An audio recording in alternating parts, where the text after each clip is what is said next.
What's up everybody, MXT, and today I'll be playing Corpse Factory PC Gameplay Part 2. Oh yeah.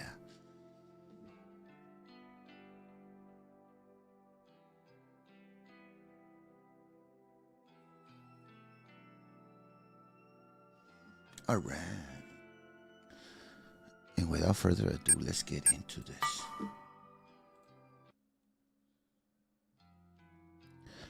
Well, alright.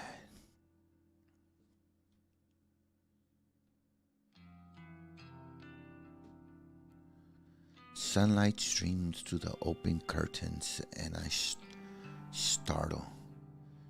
Did I fall asleep on the couch? I wipe my mouth with my sleeve, cleaning off a trickle of drool from my chin. My phone is still in one hand and I quickly check it. I tapped the fingerprint smear screen, but it's not responding. The battery died. I must have fallen asleep and left the screen on all night. Now a very quick recap.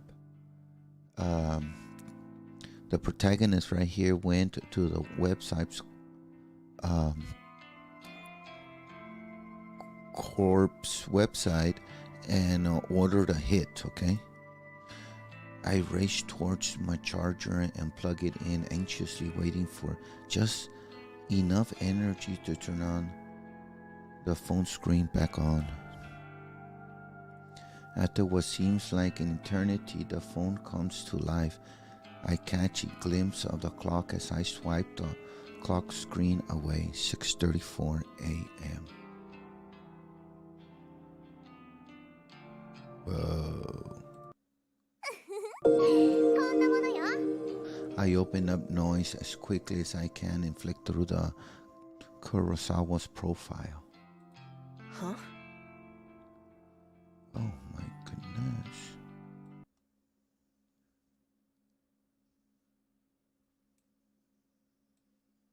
Girls, line up right here, please. Okay. This profile is private. You are not connected to this person. Okay. Damn it! She blocked me! Damn it. She blocked her. I frantically navigate to the group chat only to... Oh my goodness, girls. You guys are on the way. You're gorgeous, but you're on the way. Damn it! Damn it! Damn it. What can I do now?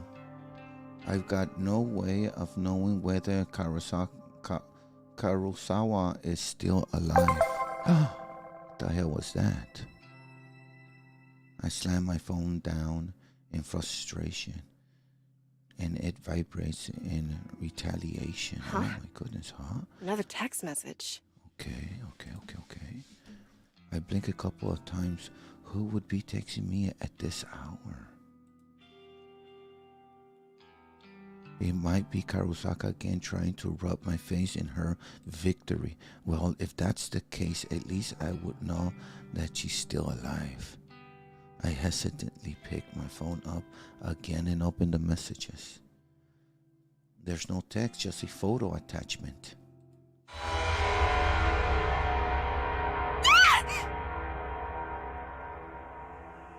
Oh my God. The photo attachment is of her, not Kawasaki. That's not how it was supposed to play out.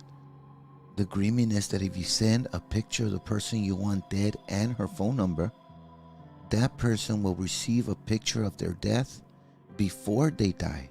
So she did that, and look what happened, guys. She ended up getting her own picture of her own death. That means what? That she's gonna die? Oh my God. What the hell is this? No. I nearly dropped my phone in terror. The phone of dead body. The photo of a dead body, twisted, crumbled like it has fallen from a great height. A spatter of blood is flickered across the grass. Goodness gracious. Children, close your eyes. It's hard to make out the details of the person. Dirty blonde hair, familiar clothes, smudged makeup. Smudged makeup. Smudged makeup. This dead body.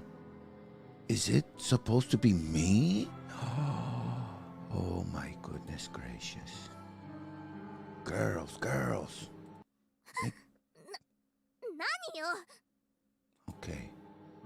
I smirk again, unable to process what I'm seeing.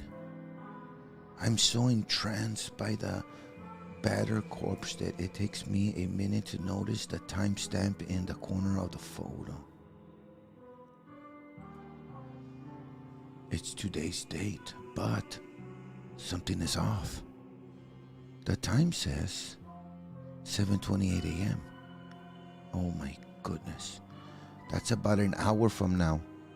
I shiver involuntarily and feel the sickening sensation of bile rising in my throat. This photo. Is this a prediction of my death? Damn, is it?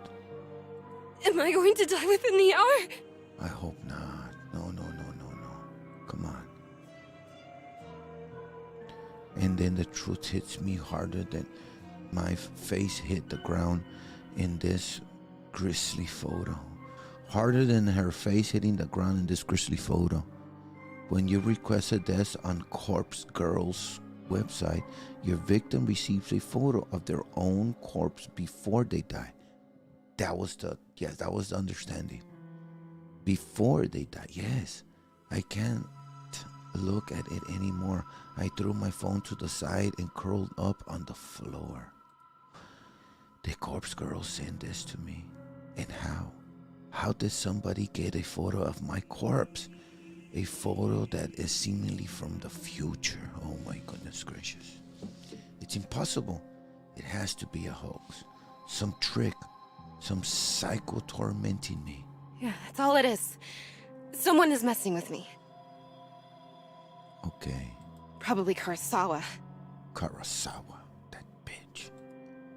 I get off the floor and stumble around. I'm kind of lightheaded and unbalanced, and my stomach feels easy, ready to launch its contents through my throat at any second. Ready to launch its content through my throat. Oh my goodness, never before have I heard that. I blindly reach around for my phone and finally grasp it with near frozen fingers. The phone number that sent the photo is an unknown number, but the digits don't match the number that Kawasaki texted me before yesterday. So it's unlikely this came from her. Bizarrely, the phone number is kind of weird. There are more digits than should be possible. I tried to count them but stumble a few times in confusion. I eventually concluded the number has 18 digits, way too many. In addition, the phone number seems to repeat digits a lot. Okay, sixes and threes, that's demonic. It seemed too strange to be real. Is it possible to fake a phone number? Yes, sadly enough, yes. Something interesting catches my attention. Even though the caller ID doesn't recognize the number, it has data on the origins of the number. Tokyo, Japan, my very own city. Perhaps the sender of the photo can mask their number but can't hide their location. This gives me an idea, and I decide to get to the bottom of the situation despite my head throbbing and my stomach pleading to be emptied. Oh my goodness. I punched the phone number into a search engine along with the key Tokyo. One result. The link points to a popular discussion board. Noise Channel is an anonymous board where users can talk about almost anything. And no big surprise, is owned and operated by the very same company behind the Noise app, I use on my phone. I tap the link and get taken to a discussion topic from less than a week ago. I quickly read through it. Okay, topic: strange photo from unknown number. Hey, so today I got a strange gore photo from a number I don't have in my contact. Not sure what the deal is. It was gross though. Wondering if any hackers can trace the number or something. It seems like Tokyo area. I'm in Osaka. Okay, so basically it's the same thing as what we got. Okay, thanks in advance. The topic has only one replied. One reply. Strange phone from unknown number. You got this too? Was the gore photo a picture of yourself? I'm worried. Received a similar pic from the same number. Thinking about contacting the police, not sure if I'm overreacting. And that's it, the end of the discussion. Neither poster followed up on the conversation. Oh my goodness. So what we gather from that is that others are also receiving that. Okay. Damn it. That's all? Damn it, that's all. That didn't give me anything to go on except so wait, you gotta move from there, girl. Except now I know that at least 2 other people have received bloody photos of themselves. I wonder if those photos were as extreme as the one I received. Indeed. What happened to these 2 posters? Why didn't they continue the discussion? That's a good question. I feel myself beginning to sweat. My body's going through cold to hot and back again several times a minute. I think she's having an anxiety attack. It feels like I have a fever, but I know it's just stress tearing me up. I check the time. It's 6:59 a.m. Oh my goodness. About half an hour until the time printed on the phone. Who the hell could that be? I take a deep breath and the doorbell buzzes. I freeze in place, unsure whether I should answer the door. In this sketchy apartment building, it's a risk to answer the door on any given day, before even taking into consideration that some psycho just texts me a photo of my own corpse, her own demise. I tiptoe towards the door on stuffed legs and gaze through the peephole. Okay, I tiptoe towards the door on stiff legs and gaze through the peephole. There's no one there. Damn, I don't know if that's a relief or more scary. Chingado, now you're hearing things? Or someone's playing games, man. I breathe a sigh of relief. Maybe I'm just on edge and the doorbell echoed from someone else's apartment. I sincerely doubt that. このバカアホクズ Exactly what I was thinking. Don't open the door, you see that? Besides, I don't know of anyone who would visit me unannounced, especially this early in the morning. I slump to the floor and my back slides down the door as I come to rest on the carpet. My legs splayed out haphazardly in front of me. Okay. I've had enough fear for one day. I have to just believe this whole thing is a hoax. It's probably karma for trying to get revenge on Kurosawa. Yeah, that's it. Karma. Oh my goodness gracious. The doorbell rings again and I scream in shock. My head slams back against the door I was resting against.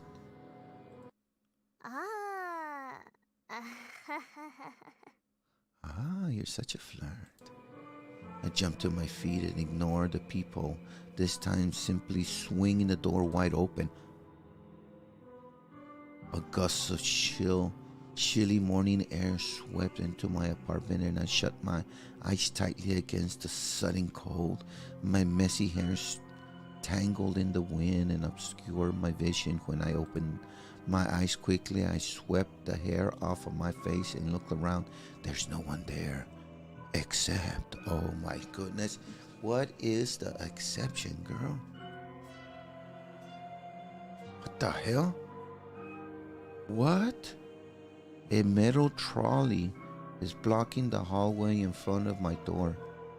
A stark white bag, about the size of a human body, rests atop the trolley. My heart begins to race as I immediately recognize what this is. On TV, they always show this trolley used in morgues to cart dead bodies around. Dead bodies? The vomit that has been trying to escape my body all morning finally finds its way out of my stomach.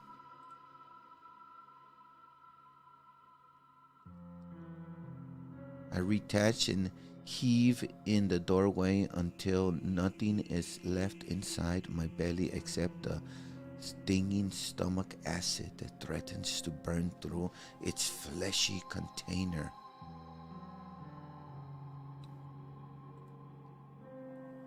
The stench wafting from the trolley is overwhelming. Oh my goodness, are you telling me that there is an actual dead corpse that's rotting away like that? Are you out of your mind? Pinching my nostrils closed does little more than trap the horrific odor inside my own skull, and I gag and splutter involuntarily. My hand reaches forward as though controlled by some being other than myself. Oh my goodness. I can't pull it back, and I can't prevent my fingers from grasping the zipper tag attached to the front of the body bag. Man, if that right there is her body, then that means she already died. I unzipped the bag. Goodness gracious. Goodness gracious. Oh my God. And there I am, a wretched corpse exposed to the day's first ray of sunlight. Damn, girl, you done kill yourself.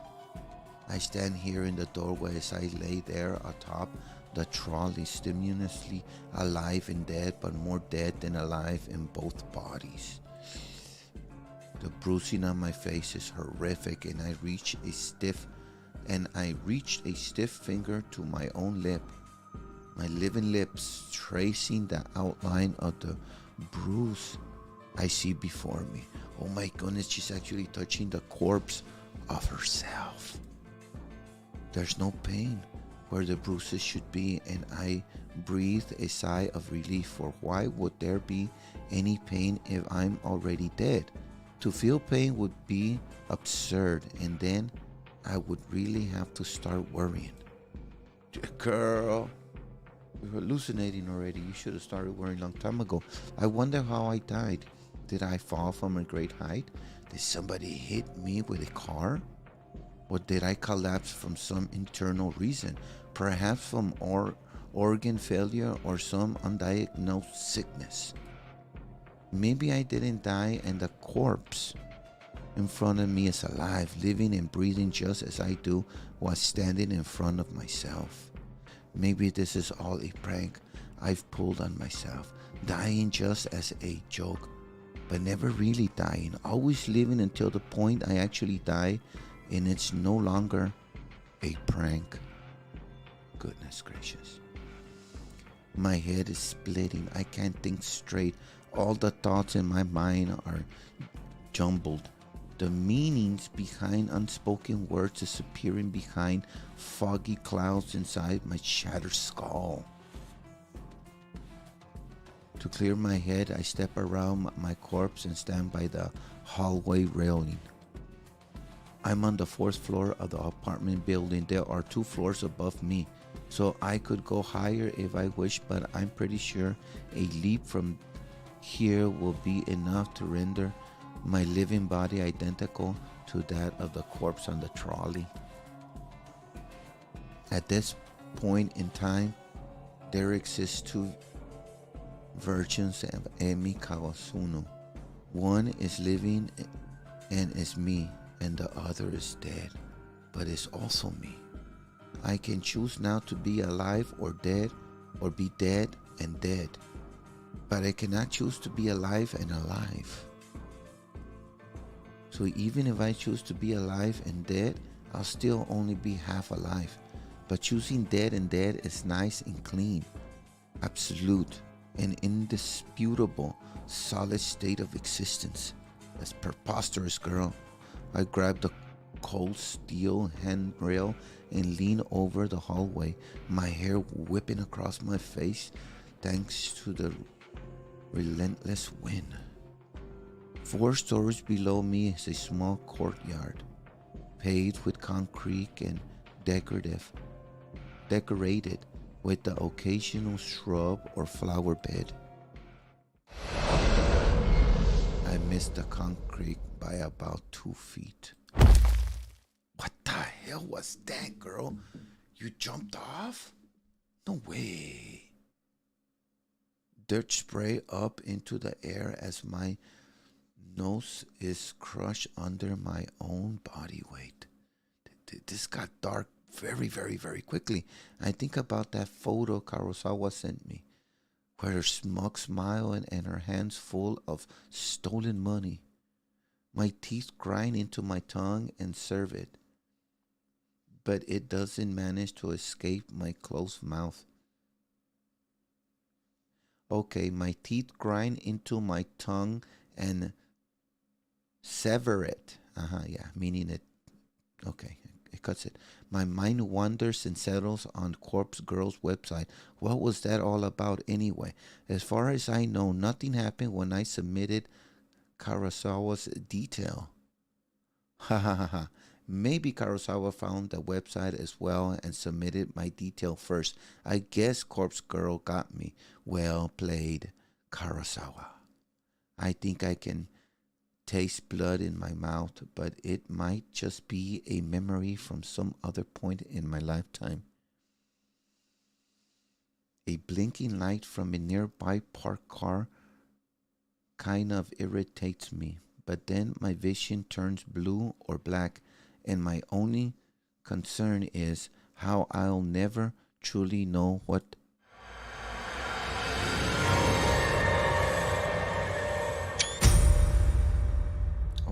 goodness gracious, just like the photo that she received.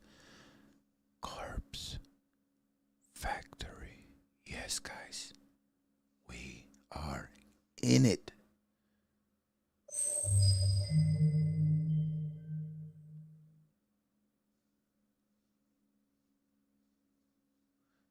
Three weeks earlier,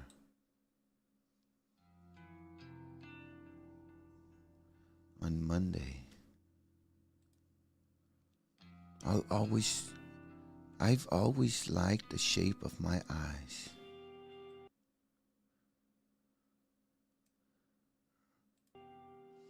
I can be critical about other parts of my body, but I'll never complain about my eyes. With or without makeup, I think they look great. Mother used to tell me I inherit her eyes and my big sister inherit father's eyes. To be honest, I don't see any of father's feature in myself or my sister, but I do agree that my eyes are exact replicas of mother's. Mother doesn't see too well anymore, and that might be something I have to also worry about in the future, but for now my eyes are perfect, and I couldn't be happier with them. I wear eye shades and eyeliner to bring out my best features. Some people tell me I use too much makeup, that I tend to overdo it and make myself look intimidating. Well, you don't want to look intimidating, but well, I don't really care. I mostly like the way I look, and honestly, How many people can claim the same? Today's morning ritual is the same as any other workday. I'm a slave to the wage, and I'm not proud of it. Call me a corporate sellout, but I can't survive without money. My alarm goes off at 6 a.m. The shower is running by 6:05, and I'm dry and dressed by 6:15. I skip breakfast because I'm watching my figure, and spend until 6:30 a.m. working on my makeup. I'm out of my cramped shoebox apartment by 6:45. Sometimes I catch my neighbors returning home from his overnight shift, and if so, I exchange simple pleasantries with him and continue on my way. Today there is no sign of my neighbor, so I didn't slow down as I descend the stairs and exit the building. Hitting the convenience store for a can of coffee saps another few minutes from each day. I prefer sweet milk coffee, but every now and then I'm in the mood for rich black coffee. Regardless, I never start the day without it. I don't always need the energy boost, but it helps to stop my stomach growling. It's a milk coffee kind of day, so I pay for my favorite brand and get out of the store in no time. The candid coffee dives into my handbag as I continue on my way. The train station is always busy in the mornings, and it's unusual a stranger to navigate my way to the correct platform in time for the 7:12 train. Today is no different.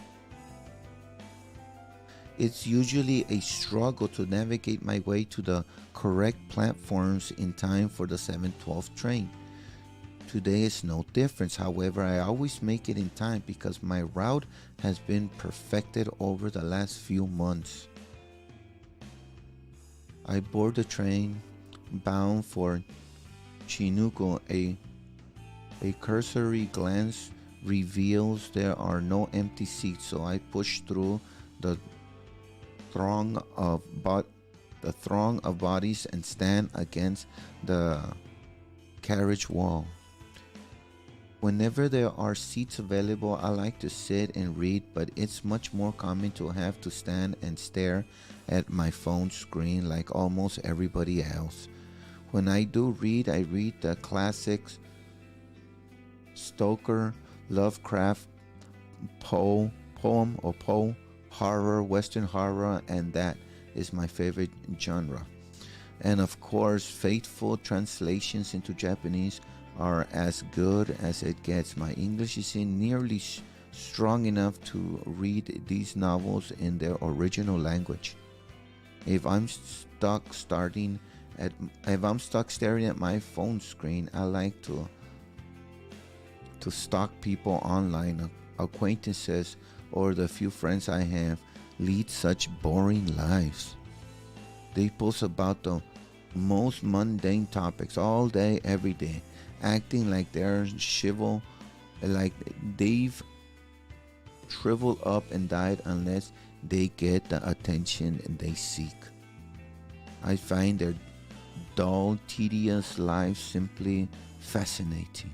From behind the safety of a glass veil, I can fulfill my voyeurism fetishes and consume as much pointless information as I desire. Knowing every mundane tidbit of people's daily life turns me on. This morning is the same as any other. I stare down at the phone held in my frail hands. My fingers move off their own accord, scrolling and tapping against the backlit display, pausing, pondering, pouncing on any post or picture that my pupils haven't yet consumed. Standing in a train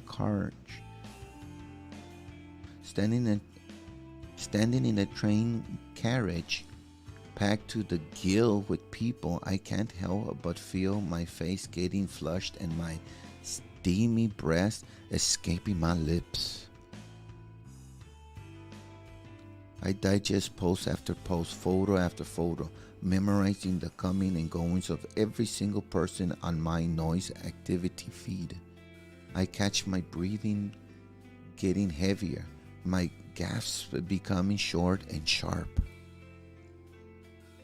Ree went to the dentist yesterday for a root canal. Goodness gracious, that hurts. Mizuno shares some photos from her international vacation. Kawasawa objects to owning pets and thinks all animals should be free. My cheeks glow crimson. My chest begins rising and falling quickly. I clench the collar of my shirt, knuckles whitening, knees shaking. A few people in the carriage start to move away from me, but I barely notice them. My fingers keep scrolling and I hit the jackpot. A new post from my co-worker at my office, Tomei Watanabe. She's a gal girl, the type with a heavy fake tan, bleached blonde hair, and questionable clothing.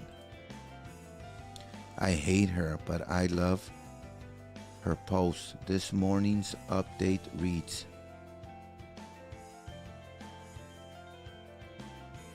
"Just found this corpse girl website. Oh my goodness. Such fake bull.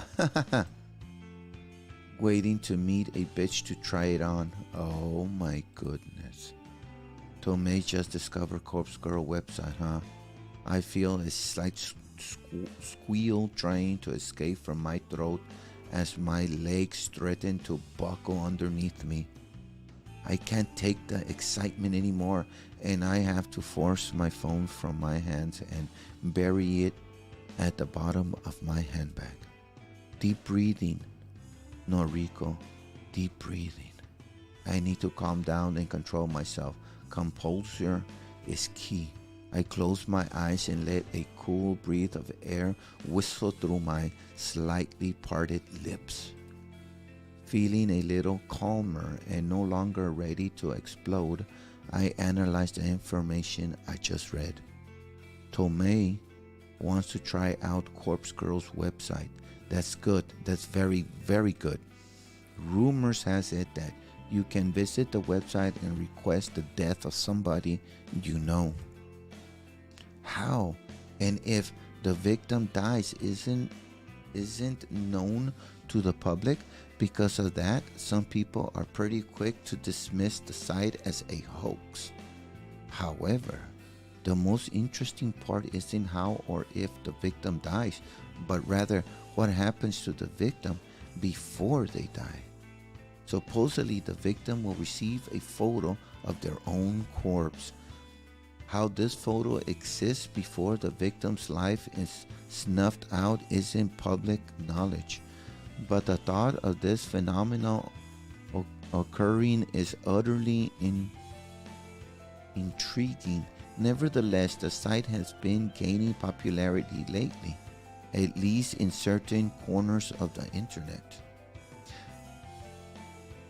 Message boards like Noise Channel and other similar sites have picked up on the rumors and like to exaggerate the website's authenticity.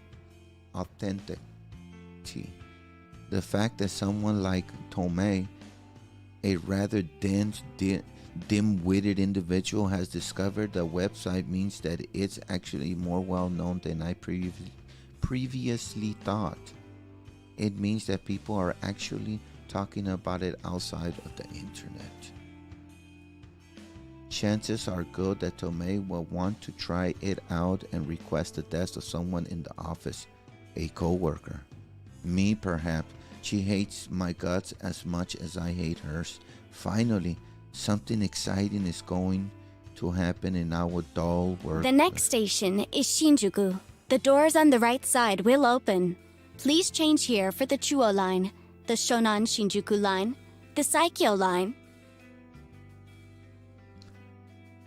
As the automated announcements reach through a list of connecting train lines, I get ready to disembark. The train pulls to a stop and I contort my body around the other passengers in an attempt to exit the train. Finally free of the tangled mess of flesh, I hastened my pace and navigate through the labyrinthine station. I take the exit close to my office and settle into a slower walk. I'm on time and I never desire to reach the office any earlier than I need. I don't blame you. I don't blame you. It doesn't take long for the looming office tower to enter my field of vision. 32 stories of office space all crammed into one sleek, slim tower. The name Temohin is stamped across the structure in gigantic black letters, block letters. If you're looking for this building in Chinku, you can't possibly miss it. So it's right here, guys, right here. Yeah, it is in black letters, but it did say block letters. Temohin carries the title of Japan's third biggest banking corporation. It's a gigantic company with other branches in Kyoto, Sakawa, Sapporo, Fukuoka, and a dozen smaller cities I don't even remember or can't even pronounce, man. I've worked here for close to 3 months now. Not a long time in the grand scheme of things. That said, I'm only a temp, and all I do is data entry. That sounds boring as hell. I work on the 14th floor along with about 60 other junior employees, including gal girl Tomei Watanabe. I don't speak to many of my coworkers. That's the way I like it. 'Cause that's the way. I like it. Yeah. Yeah, it is a nice building. When I reached the buildings, I entered through the giant double sliding doors and found myself in the familiar lobby. Comfortable couches line the walls, circling a reception desk. 4 large elevators are tucked away in a nook behind the receptionist's desk. It's already busy this morning, though to be fair, this place is packed all the time. I avoid the crowd of sharply dressed business people, feeling a little out of place in my semi-formal shirt and skirt. Ducking into a newly open elevator, I tap my employee ID card to a backlit panel and press the button for my floor.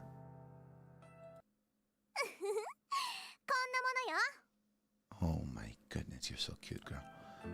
The doors close and the elevator begins its smooth ascent. I'm surprised to find that I'm the only one traveling up. Okay.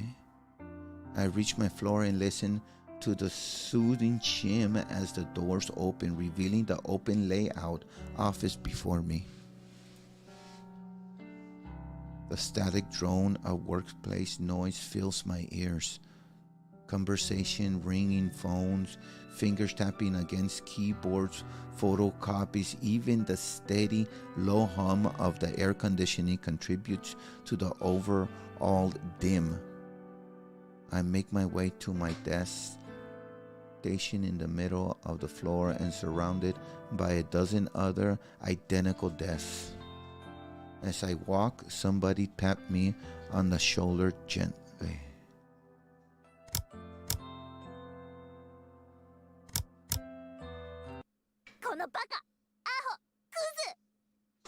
Exactly what I was thinking. Good morning, Kurosawa. Oh. Oh, okay. Good. Okay. What the hell's this? Ah. Shinya. My senior. Thought he'll really only... though he's really only a couple of months older than me. He's worked here for a whole year after taking an internship straight out of senior high school. He's not an intern anymore, though I'm not quite sure of his job title. Morning, Fujikawa.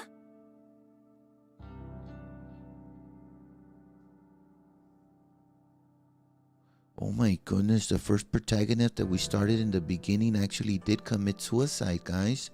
Damn! Because this girl is different from the other one. I just realized that. Somebody slapped me across the head. Sometimes I'm slow. How was your commute this morning? Fine, same as usual. That's good to hear. Did you read any of your novels? He's referring to the horror book I like to read, and I can tell from his tone that he doesn't exactly approve of the subject matter. I've known Chinya since junior high. We go way back, but I wouldn't exactly call us friends. Oh, well, that sucks. Goodness gracious, that poor dude is probably on a friend zone. However, he is the one that landed me this job, even though it's just a temporary contract. What? That sounds like a good friend to me. I've always had the feeling that he's a bit sweet on me. I could be way off the mark, though. Well, I couldn't get a seat on the train today. Too hard to read while standing. Well, I don't know, guys. She says that she could be off the mark, so she's speculating that this guy right here has a crush on her. Now look at her. Oh my goodness, of course he has a crush on her. Get out of here. Girls, what do you got to say? Papa ne. All right. She just agreed. Ah, that's a shame. You, still haven't accepted my, friend request, did you know? Oh my. Oh, so he sent a friend request to her and she hasn't accepted it. So I guess she's correct when she says she's not really friends with him. I have to fight the urge to troll my eyes. He's a nice guy, but we were connected on Noise once before and I had to delete him. Why? What happened? He's super obsessed with his father's detective work and all he ever posts about is his assumption and theories on petty crime cases. Okay. Normally I'd find anyone on my friend list fascinating, but here's the thing. Chinya never posts about his personal life. All he writes are long-winded rants on boring cases. Yeah, okay. I guess I can see if you're not into that. Like, it's far beyond the amount of dullness even I can stand. I fish my phone out of my handbag and pretend that I'm looking at Noise. Oh, how about that? Looks like I don't have any incoming friend requests. How about that? I quickly dip my phone back into my bag. How peculiar. Well, I'll try and nudge again later. Okay. Sure, no problem. Well, anyway, I better get to it. Work hard today, okay? Will do. You got it.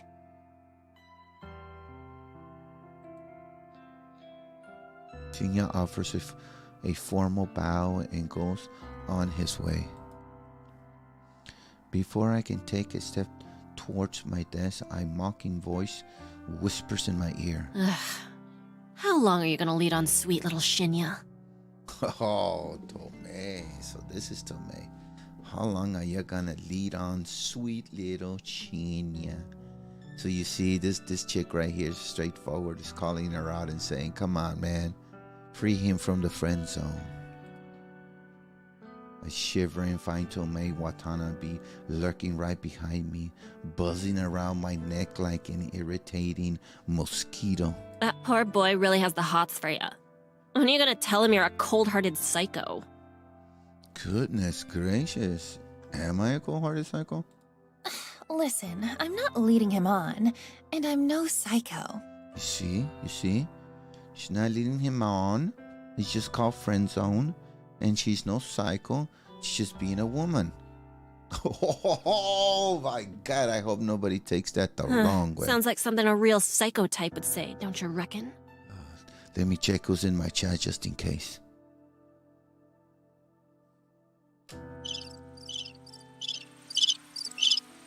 Yeah, that's what I thought. Nothing but crickets.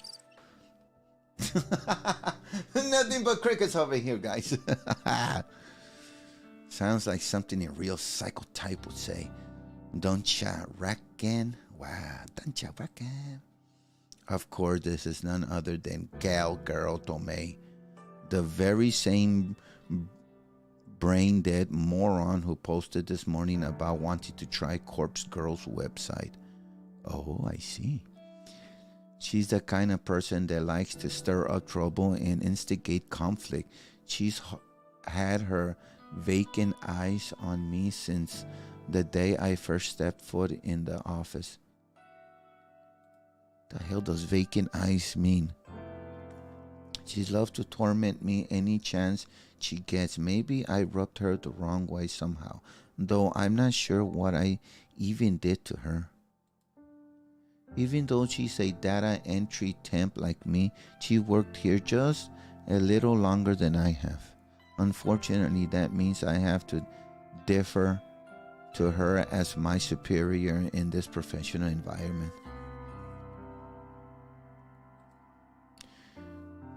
She knows as much and likes to take advantage of the fact as often as possible. It's funny, you know. You don't look like the type of skank to lead on a goody-goody like Shinya. Really? What the hell's going on, sweetheart? Good job, girl. Good job. I told you, I'm not leading him on. Well, if you're not interested, maybe I'll take him out this weekend and tongue him at the cinema. Oh my goodness, this is getting kind of catty all of a sudden. Tomei, you're gonna tongue him? I don't know. I think you know what? That in itself sounds pretty sweet, guys. Gross. Do what you want, but I doubt he's into someone with your, looks. Oh, what does that mean? Sweetheart, don't go disappearing on me, girl. Too many women have done that to me. I'm shattered. Oh yeah? What would you know? You think he likes your flat chest, little Miss Gothic Lolita? Oh my God, that was a low blow right there. I know she should shrug off comments such as these, and normally I know I should shrug off comments such as these, and normally I would, but backing down from Tomei isn't something I can do easily. I'll give you a tip. Guys like Shinya are smart, clever. Yes. If you want to impress him, don't let him know your head is as full of air as your inflatable breasts. Okay. A flash of crimson lights up Tomei's face and she looks ready to lash out at me. A group of co-workers, juniors like us, look over to us in concern. Tomei takes a step back from me, but not before signaling a rude gesture with her finger. Oh my goodness, what kind of rude gesture could she have been referring We to? ain't done here, Noriko. Watch your back. I'm trembling. Tomei walks away and I breathe a sigh of relief. If it wasn't for having to deal with her, I wouldn't dread coming to work every day. Anyway, I wonder when she is planning to test out Corpse Girl website. Will she try it on me since we just fought? I'm not really sure if I should be excited or scared. Either way, it will definitely be fun to find out what happens if she does try the website. I finally reach my desk and take notes of the time I was supposed to start working 5 minutes ago. So I quickly log into the computer and check today's task list. It's all standard stuff today. I need to transfer a few tables of numbers from a spreadsheet into our company's online database. When I'm done, I have to run it by a few other people, and when committed, then commit the changes to server. The work is dull and repetitive, but my salary isn't bad. On the plus side, I get to wear headphones and listen to music while I work. That is a very good plus. I dip into my handbag and retrieve my headphones, my phone, a can of milk coffee, and a handful of breath mints. I lay them all out on the desk nearby.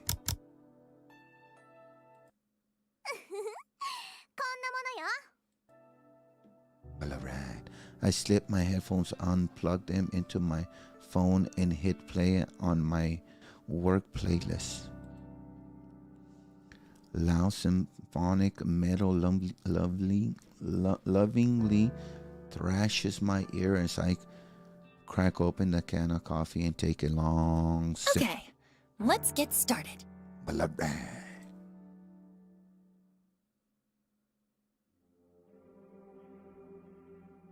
I return home to be quiet.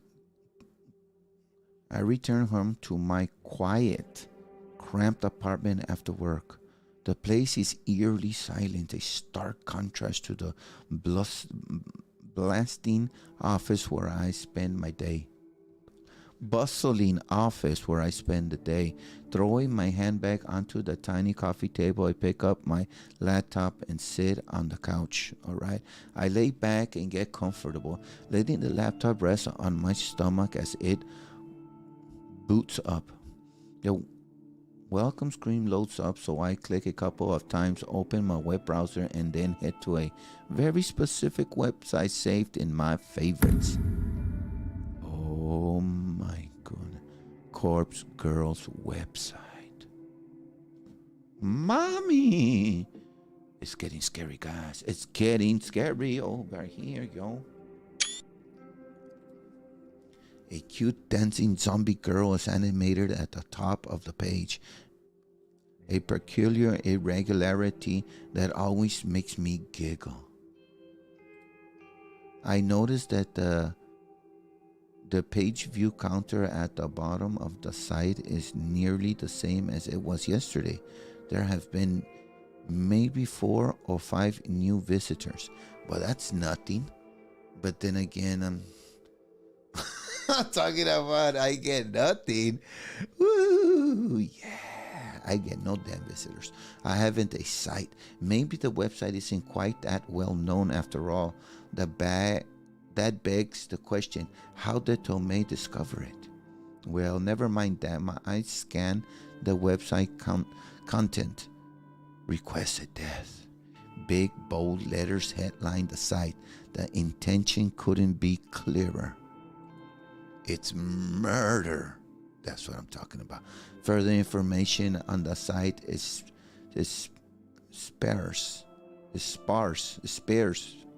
Brief instructions tell the user to fill in a victim's photo number and upload a photo. Aside from that, there's not much else to mention. It doesn't even ask for a name. After scanning the site, I move my mouse to the browser's address bar and click. I type a / after the website's address and then add the word admin. I hit the enter key. A login page presents itself with empty username and password field waiting to be filled in. My fingers tap dance around the keyboard, and within moments I'm presented with a brand new page. A blinking slab of text greets me. One new request. An admin?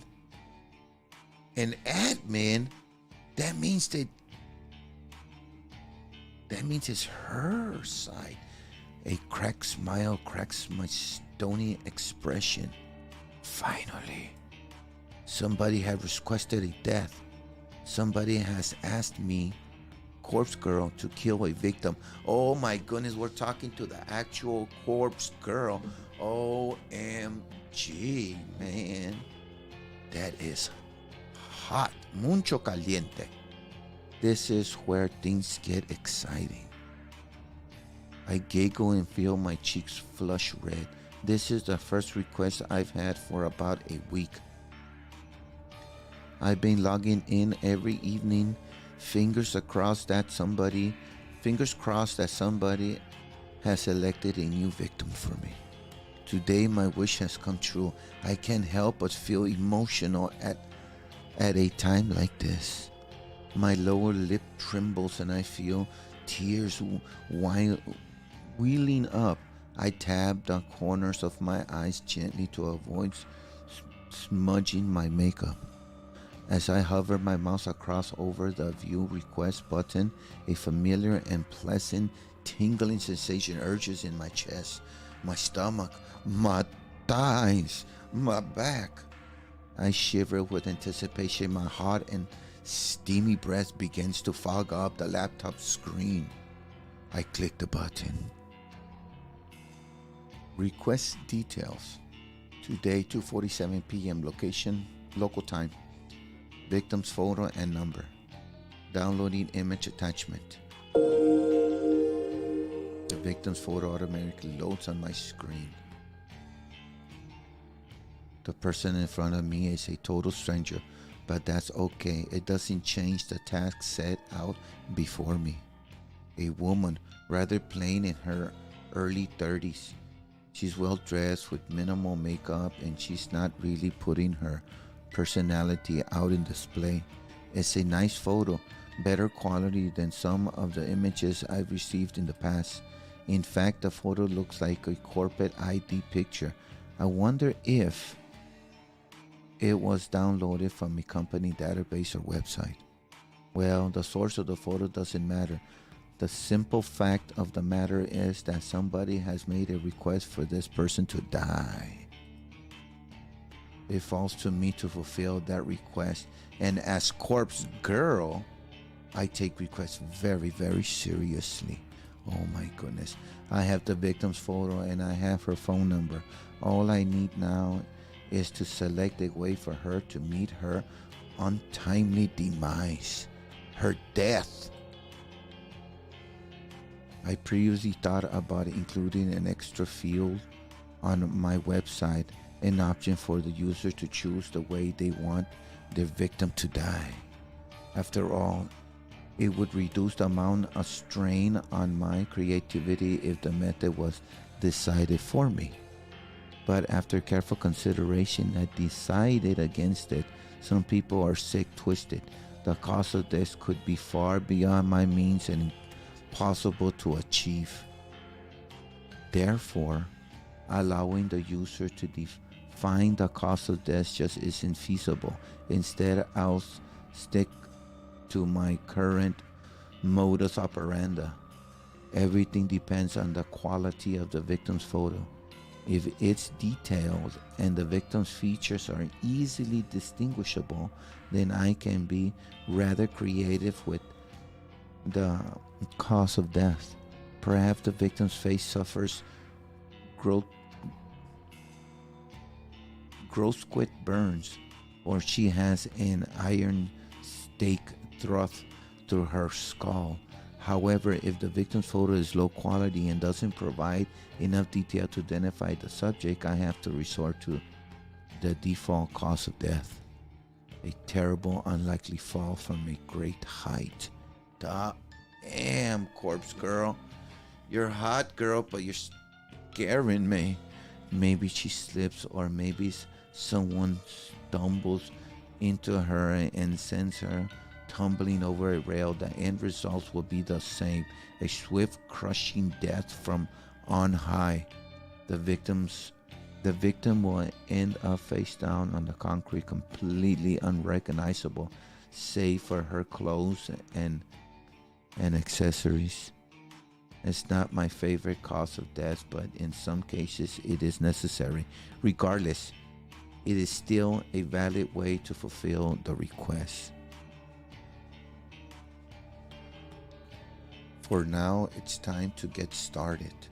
I can barely contain my excitement. I squirm against the couch, crossing and uncrossing my legs in a vain attempt to dissipate the heat rising through my body. The heat rising from her body sounds like most of my first dates. Woo! Yeah, I boast about it, but I haven't been in a date in a long time, but that's not important.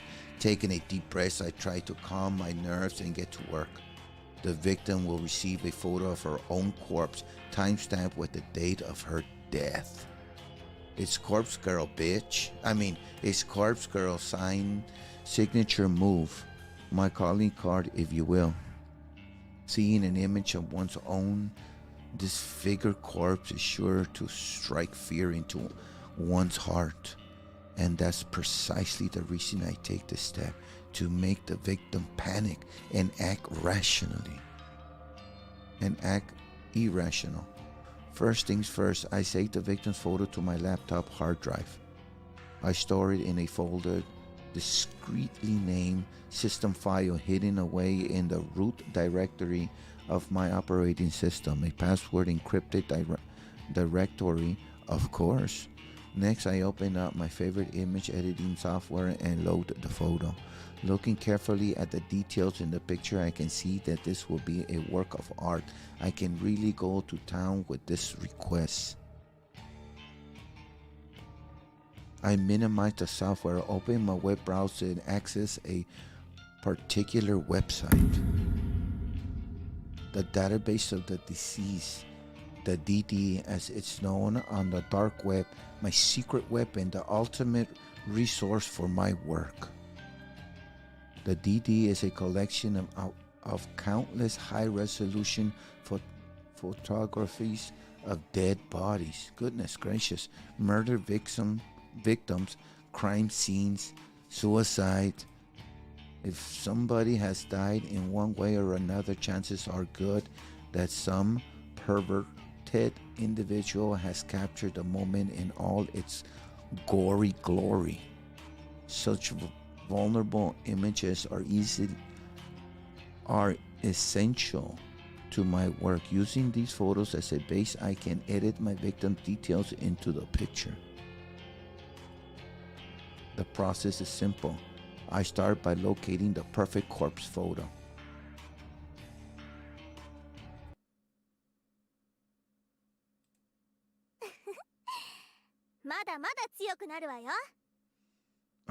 You're great too, babe. I searched the database, and in less than 2 minutes I discovered a disgustingly detailed photo of a woman with her entrails spilling from her stomach. Ugh, it sounds disgusting. Her face is blue, having suffocated before even having a chance to bleed to death. She's about the same age as my victim. She's of a similar height and build. Finally, finding a photo that specifically suits my victim's features is easy, thanks to the DD's excellent catalog of tags and filters. I simply search for the key that matches my victim's description and find a corpse that fits. Using a photo as a starting point, I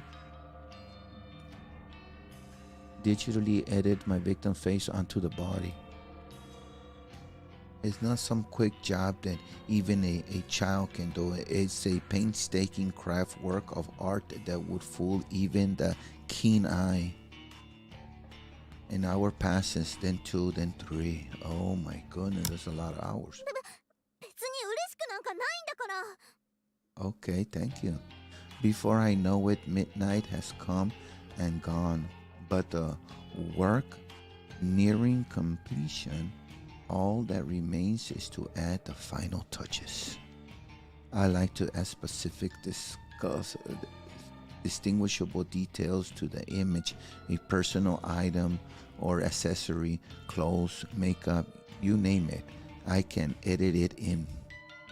With personal detail added, I adjust the lighting and color palette just slightly enough to make the photo truly unique. Okay? Truly unique. If the victim decides to reverse image search the photo and discover that it's a forgery, all my work would be for nothing, I guess. And with that, the masterpiece is complete. A grisly, gruesome, gradually gory gift for the soon-to-be departed. Wow. The victim will receive this photo of a corpse that is, for all intents and purposes, a perfect replica of her own physical form. She will open the image on her phone, and the life she once knew will crumble to pieces. My lips curl into a satisfied smirk. During my hours of work, my breathing eventually steadied. My excited nerves settled into a zen-like calm. But seeing the finished art piece now, I began to feel my heart pounding once more. The macabre vision before me is accelerating. Adrenaline and dopamine surge throughout my body, giving me a sudden hit rush of bliss. To say that I'm attracted to the sight of blood and guts would be misleading.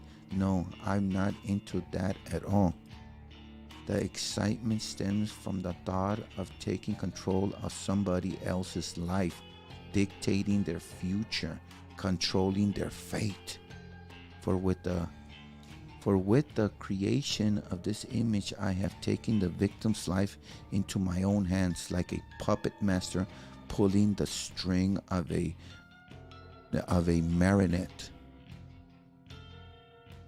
By forging this convincing creation, I will compel the victim to take her own life. That's right, my own hand need not become stained. The hand of Corpse Girl has never been dirtied with the blood of a victim. This is the true nature of my work, carefully crafting corpse photos in such a way to convince the victim that their fate is already sealed, that no matter what they do, they cannot escape the death that awaits them. And the date stamped on the photo is the icing on the cake, the ultimate driving force behind the victim choosing to end their own life. A date so near in the future, a time that has not yet occurred, a fiber of uncertainty carefully interwoven into the image that causes the victim to pause and consider the possibility. Is this photo from the future? Is this truly my fate? How can I outrun a future that has been predestined? These are the thoughts that run through a victim's mind. Despair and dread flood the senses. Overwhelming anxiety gives way to calm acceptance. This is my dead body. This is how I die. Why should I fight it? And when the victim's last vestige of resistance gently breaks like a silk spider web being torn by a cool breeze, they finally give in. They invite their end.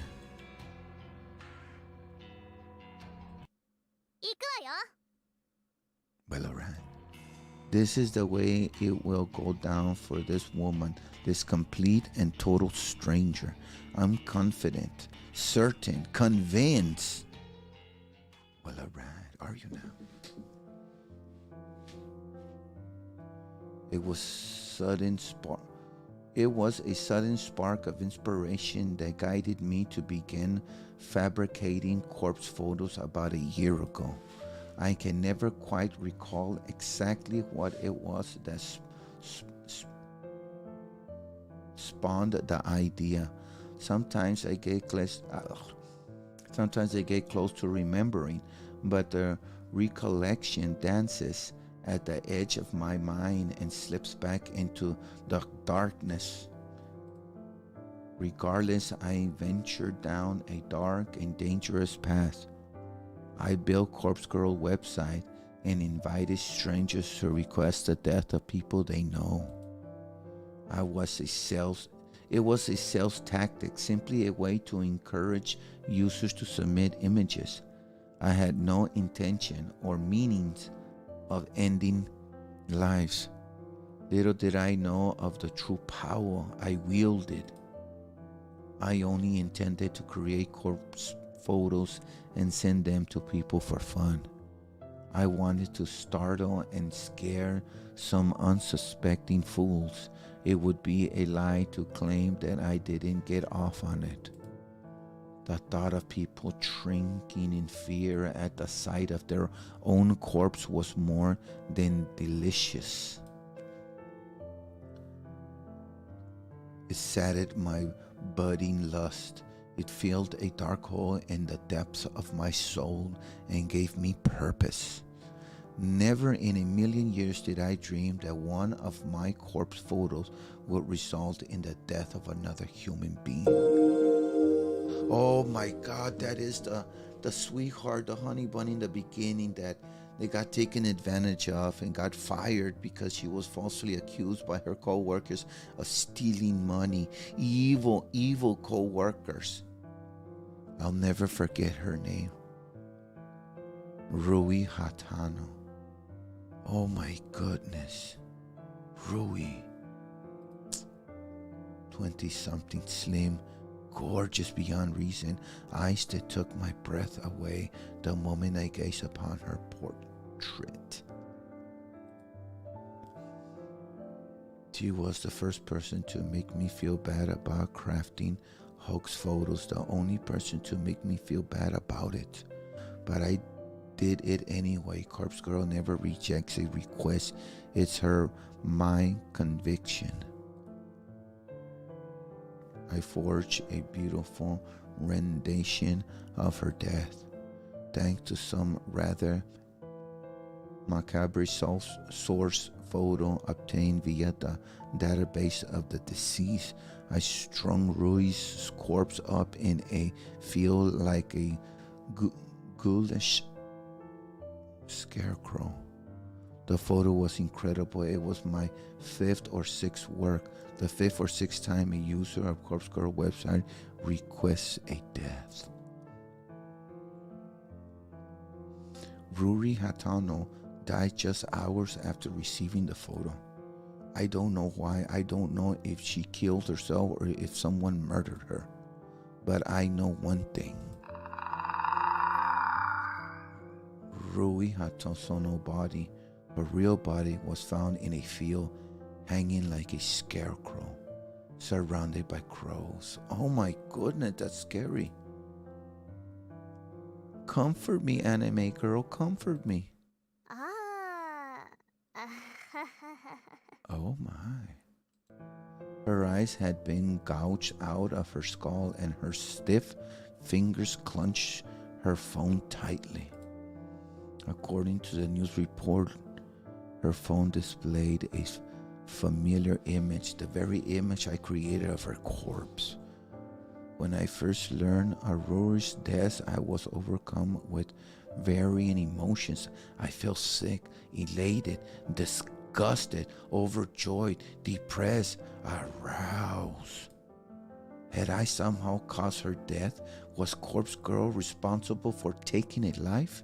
Even though my hands weren't stained with blood, I still felt responsible. A lurid truth descended upon me at that moment. Corpse Girl held the power to end lives, and the more I dwelt on the fact, the more obvious it became to me. I began to feel the power. I began to feel that power pulsing through my veins, trembling in my blood as my heart pumped and pounded within my chest.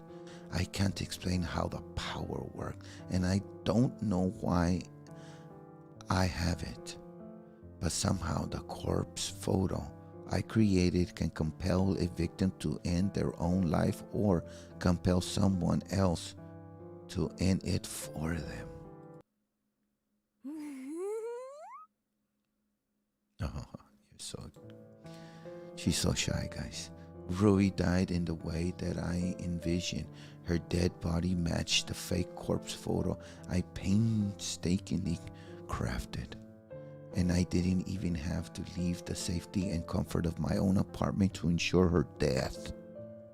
Corpse Girl power is real, extraordinary, and I vow to exercise that power as frequently as possible. Oh my goodness, Corpse Girl is a murderer.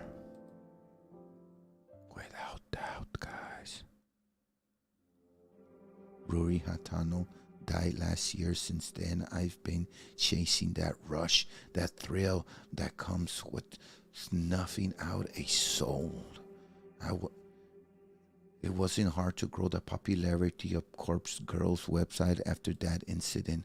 Particularly dark corners of the internet gobbled up the news with enthusiasm, and the site saw an influx of new visitors. And on a few occasions, I've even overheard people in the real world whisper about the mysterious website that lets you request a death. I crafted corpse photos for dozens of requests. Each photo is more convincing and realistic than the last, thanks to my ever-evolving skills. But none of my recent attempts have been successful. Not a single person has dropped dead since Rui Hatano. I'm beginning to wonder if Corpse Girl power has fizzled out. Or perhaps I never had any power to begin with. Maybe Rui's death was simply a fluke, a morbid coincidence. I spent countless hours doubting myself, doubting Corpse Girl. I've tried so hard to replicate that one success. Every time I receive a request, I do the same thing as I did in Ruri Hatano's case. I edit the photo of the victim. I created a convincing corpse photo and I timestamped it with a time of death. I send the photo to the victim and then I leave the rest up to faith. But nothing ever comes of it. I'm not so delusional to think that in a normal circumstances a simple photo would be enough to convince someone to kill themselves. And even if that photo fell into someone else's hand, it wouldn't inspire them to go out and kill the victim. Of course not. However, these are no ordinary circumstances. I once activated a power beyond the ken of mortal man. Absolutely.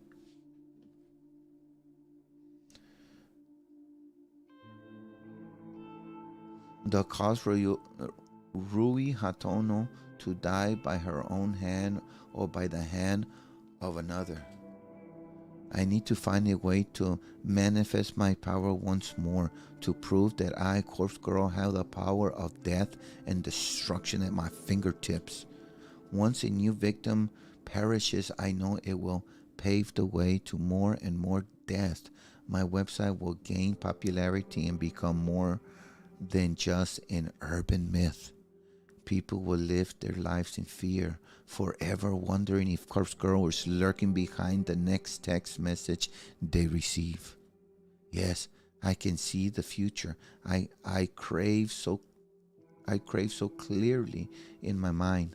I carved. Yes, I can see the future. I crave so clearly in my mind. I'm close to achieving my goal. I know I am. And when my dream comes true, I can finally what? Oh my goodness, guys.